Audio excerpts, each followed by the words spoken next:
Not sure how to get motivated to work out at home? By the end of this video, you will have all the tools you need to start working out today and never feel guilty again about skipping a workout. To get motivated, subscribe to my channel and hit the bell to be notified when I post a new video every Tuesday. Hundreds of my backstage members use these techniques to stay motivated to work out at home. Now it's your turn.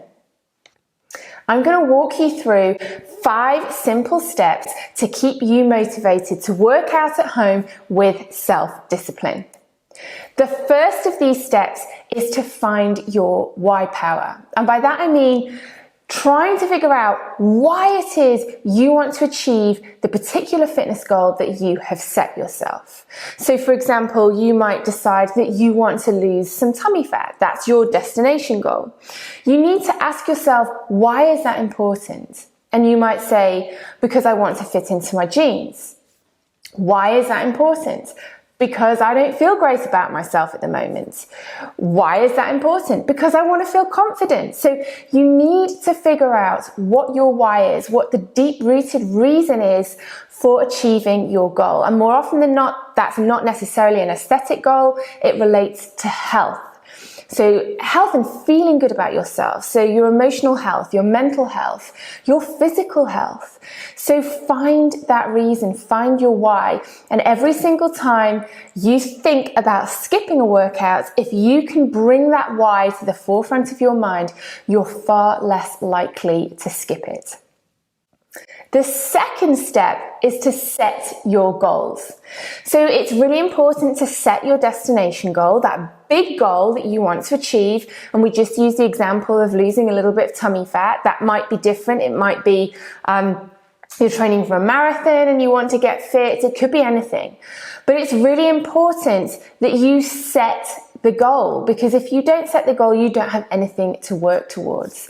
Once you've set the destination goal, you can then think about setting some smaller, more achievable goals that you can reach on a daily basis, that's going to help you moving with consistency towards that big destination goal.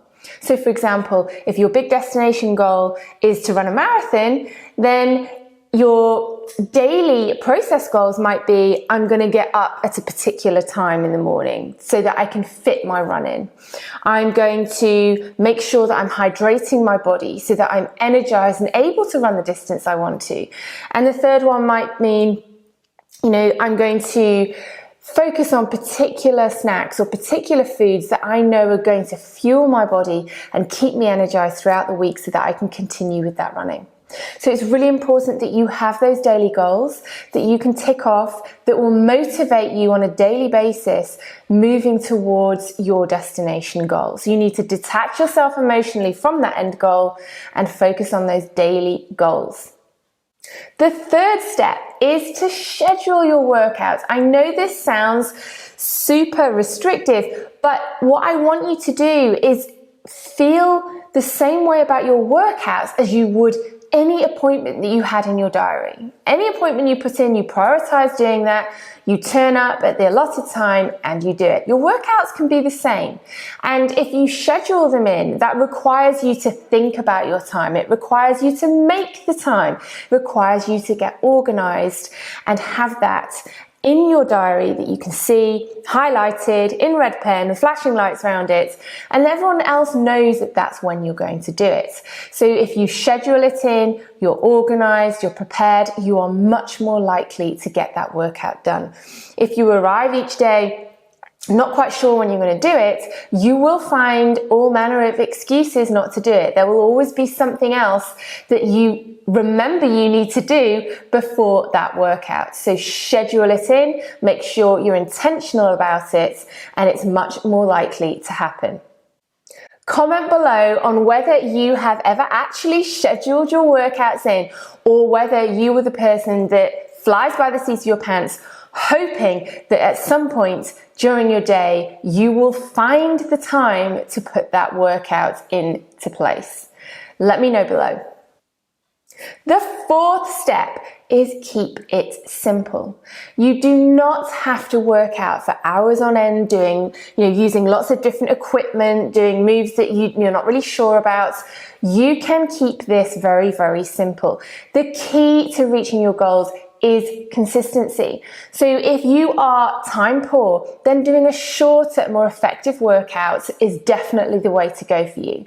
So find a 10 to 15 minute workout that you know you can do each and every day, and you are going to see the results happen so quickly. You're going to feel so motivated, and you're much more likely to maintain that way of living and that lifestyle, working out on a regular basis, than if you're trying to fit in complicated, lengthy workouts that need all the different equipment. So please keep it simple. And the final tip number 5, is to be accountable. If you are someone who needs accountability, who needs someone breathing down their neck, have you done it yet? When are you going to do it? You need to tell me when you've done it. If that's you, then find that accountability. Acknowledge that about yourself. And you can find accountability with a friend who you might be attending a class with or going for a run with. That might be inside a Facebook group. It might be inside an online membership like mine. There are lots of different creative ways of being accountable, but if that is you, please do find that. There are lots of ways of doing it. You could, say to a friend, let's sign up for this particular class. I'll see you there every week. If you're going running, there's a lovely story that I heard of 2 guys who decided that they would run together every morning, and at the end of the run, they would exchange 1 trainer each. So that the next day, when they were planning on running together, if one of them didn't turn up and he would have his friend's shoe, he knew that his friend wouldn't be able to run. So he was far more likely to turn up and do the run, because otherwise it would be affecting his friend. So if you're not going to do it for yourself, do it for someone else. You could plan something with a friend as a reward for doing the workouts together. You could have a spa treatment or whatever works for you. Be accountable. It's so important for so many of us to have that in our lives. So think creatively, create that accountability, find that accountability, and you can find that online as well as in real life. It works really, really well. But that is the next important step for you. Now you know what to do, but what happens if you don't have that accountability in your life? You can't figure out a way of doing it. You can come and join my Facebook community. It's where I support women, where they support each other towards moving forwards all the time with our health and fitness. You can find accountability there, and if you want to come and join us, it's a safe space. You can click the link below to join our Facebook group. And if you enjoyed this video, please hit the like button, be sure to share it with your friends, and subscribe to my channel to receive new videos every Tuesday.